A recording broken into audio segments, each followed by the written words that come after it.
Bonjour tout le monde et merci d'être là. Me voici de retour pour vous présenter les éphémérides du mois de mai avec un peu de retard.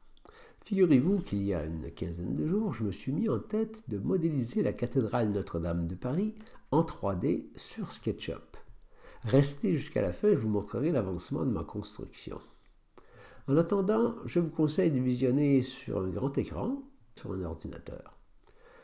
Merci de vous abonner, de liker et de commenter largement. À dans un mois. Le ciel du mois de mai 2019.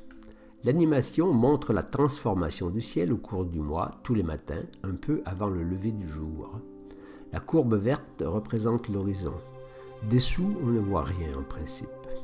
Jupiter et Saturne sont levés depuis un moment et se baladent vers le sud-sud-ouest. Vénus et Mercure cheminent côte à côte sur l'horizon est.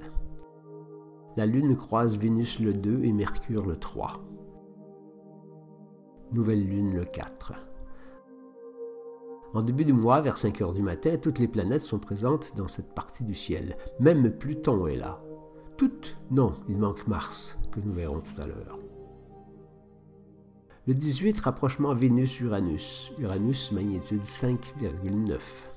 Conjonction de Mercure le 21. Le 22, occultation de Saturne par la Lune, visible dans la pointe sud de l'Afrique et en Australie, Nouvelle-Zélande. J'hésite entre l'Afrique et l'Australie. Voici maintenant une animation du ciel du soir à minuit. Jupiter solitaire sur l'horizon sud-est, estompé par la pleine lune du 18, visité par Saturne vers la fin du mois. Les deux planètes seront observables tout l'été, de plus en plus tôt. Pour finir avec mes cartes du ciel, des nouvelles de Mars en mai. Rapprochement avec un très fin croissant de lune le 8.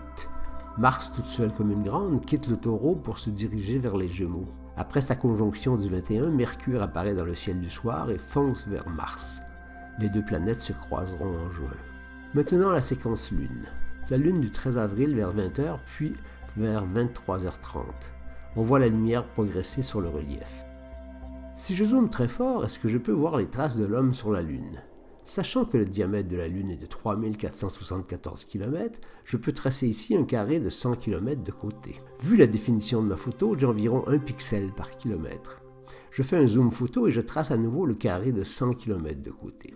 Puis un nouveau carré de 10 km de côté, sur le point blanc. Je suis à proximité du site de la mission Apollo 11.